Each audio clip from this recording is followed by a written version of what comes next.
আসসালামু আলাইকুম বন্ধুরা, তোমরা সবাই কেমন আছেন? আজ আমি আমার গ্রামে 6 লাখ পাড়া সারপ্রাইজ দিন। রান্না করার যাই আমি মরিচ ভাজা শুরু করে দিন। গিলাসে শুকনা মরিচ আমার বাড়িরে মরিচ ভাজাগুলো সুন্দরভাবে করছু। অনেকদিন ধরে মুই 6 লাখ একটা সারপ্রাইজ দিবা চাহাছু। 6 লাখ খুব আগ্রহ করেছিল, তো আজ সেই কাঙ্ক্ষিত দিন। এগুলা লবণ ভাজে নেছু।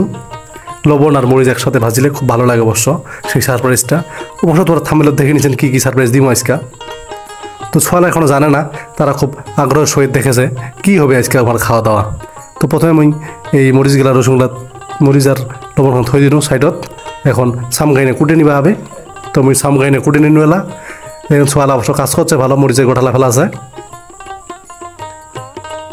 খুব এক্সাইটেড ওরা, কিন্তু কি আছে সারপ্রাইজ মারতানে। ওরা খুব অনেক দিন ধরে চেষ্টা করছে যে সারপ্রাইজটা শোনার টানে, কিন্তু তুমি কহো না কাকো, আর আমি বাড়িতে কাকো কহো নি যে সারপ্রাইজ কি। হ্যাঁ, সময় সাপেক্ষের মাধ্যমে সেটা আমি দিন আজকে সেই কাঙ্ক্ষিত দিন। তো বন্ধুরা, তোমরা দেখিতে দেখিতে কিন্তু তোমার মুখত পানি চলে এসিয়া পড়ে। অবশ্যই কমেন্টে জানাবেন কেমন অনুভূতি হইল। তো শুরু করা যাক, দেখি কি হয় সারপ্রাইজ। ধন্যবাদ।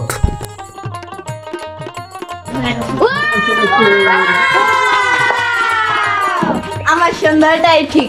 হ্যাঁ, মুই সবার ফার্স্টে কিছু না। বসো, ঠান্ডা করুন এগুলা।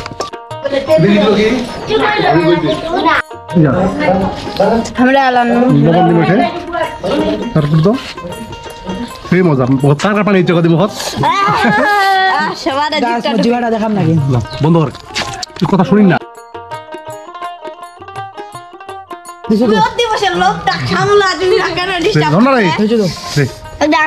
সরিষার তেল দিয়ে দিই। খাচ্ছি আমরা। কার কার মুখত পানি চলে যাচ্ছে? 10 লাখ একটু কহ। হ্যালো দর্শক, আপনাদের কার কার মুখে পানি চলে আসছে আমাদেরকে জানান, কমেন্টে জানান।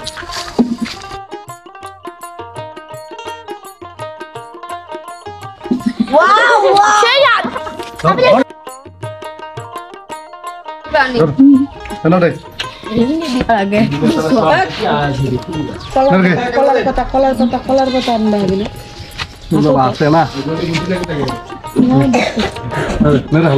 ওয়াও, শেষ শাক।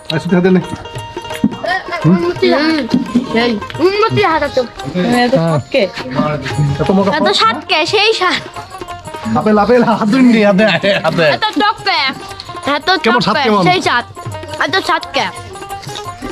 তোমরা খাওয়া চাইলে মাফ করেন। যাও, দেখে মুখ খান। আচ্ছা, আপনি মিলে খাও। সেই সাত। না সেই সাত, এত সাতকে। তোমরা যদি কেউ খাওয়া চান কমেন্টে করে দেন। না খাও। হাতের কাটা দিবেন।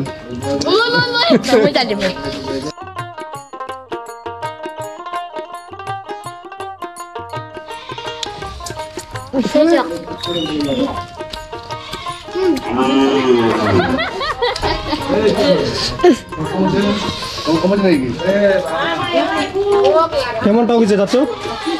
খুবই টক, স্বাদ বেশি। সেই মজা।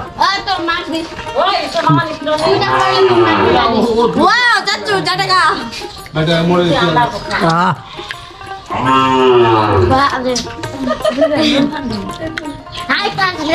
পানি শুরু সেই সাত।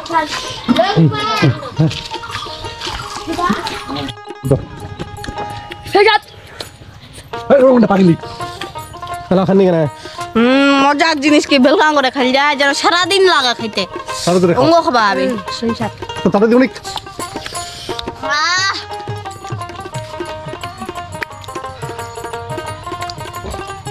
এক চুটকি নিয়ে আবার থোয়া যাবে নি। খেয়ে না